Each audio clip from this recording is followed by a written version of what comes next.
पहाड़ वाली बातें, जहां पहाड़ कुछ कहना चाहता है।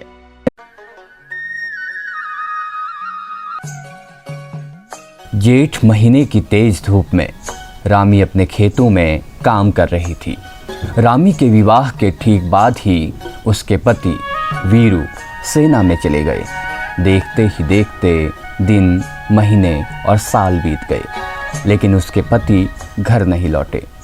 12 साल में ना तो कोई संदेशा आया और ना ही कोई चिट्ठी। जिस रास्ते से वीरू सेना में गया था, उसी रास्ते को प्रतिदिन रामी निहारती रहती। रामी पतिव्रता नारी थी। घर में उसका एकमात्र सहारा था उसकी सासू माँ। जब एक दिन वो खेतों में काम कर रही थी तो एक जोगी उसके पास आया। बम बम भोले। जोगी ने स्त्री को खेतों में काम करते हुए देखा और अनुमान लगाने लगा कि ये स्त्री क्यों इतनी दुखी है, आखिरकार इसे क्या परेशानी होगी।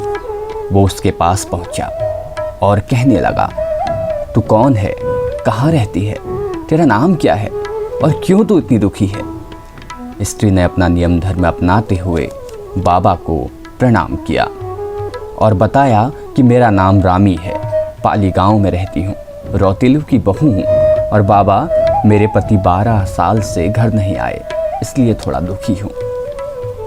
ये सुनते ही बाबा ने रामी को दिलासा दी और कहा, तू क्यों इतनी दुखी हो रही है, मैं सब ठीक कर दूंगा।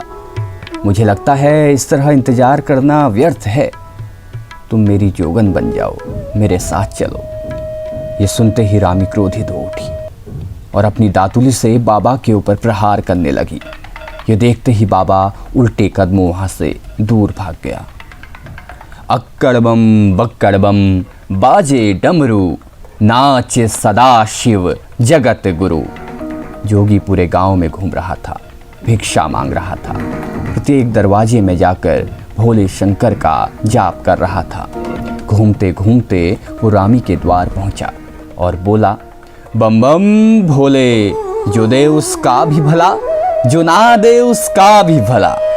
ये सुनते ही रामी की सासू माँ बाहर आ गई। तभी बाबा बोल पड़ा, मैं सब कुछ जानता हूँ, तेरा बेटा जो 12 साल से घर नहीं आया है, देख देख बाबा द्वारे आया है, अब सब कुछ ठीक हो जाएगा। बताओ ना, बताओ मेरा बेटा घर कब आएगा। बाबा बोले, देख माई, सुबह से द्वार द्वार भटक रहा हूँ, मुझे बहुत भूख लगी है, पहले पेट पूजा फिर काम दूजा। इतना सुनते ही माई तुरंत खाने पीने की व्यवस्था में लग गई। काली सांझ होने को थी। रामी अपने खेतों से घर आ पहुंची। उसने बाबा को वहां देखा तो वो अचंभित हो गई। रामी अपने रौद्र रूप में थी।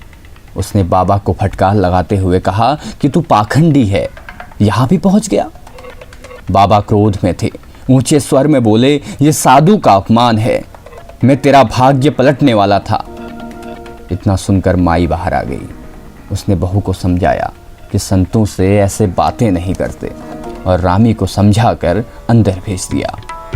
बाबा से माफ़ी मांगने लगी कि हे प्रभु, इसे माफ़ कर देना, ये थोड़ी परेशान है।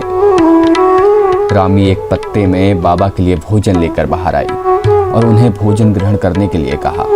बाबा फिर बोले, मैं पत्ते में थोड़ी भोजन करूँगा, मैं उसी थाल में भोजन खाऊंगा जिसमें तेरा पति भोजन करता है। रामी की आंखें भीग चुकी थी। वो स्वामी से विनती करने लगी कि मैं परेशान हूँ, मुझे ज़्यादा परेशान मत करो। वो रोती रोती भीतर की तरफ बढ़ी। एक अचंभित करने वाला दृश्य सामने था। बाबा अपना भगवा चोला उतारने लगा, अपनी नकली दाढ़ी मूछें निकालने लगा। अंदर फौज की वर्दी में एक जवान खड़ा था, वीरू, वही वीरू जो 12 साल बाद आज घर लौटा था। रामी और माई ने उसे देखा। रामी, माई, मैं देखना चाहता था कि कहीं आप मुझे भूल तो नहीं गए। आज उस घर में खुशी लौटी थी। ये उत्तराखंड की अमर लोक गाथा है जो हमें प्रेरणा देती है कि हमें अपने कर्म के प्रति वफादार होना चाहिए।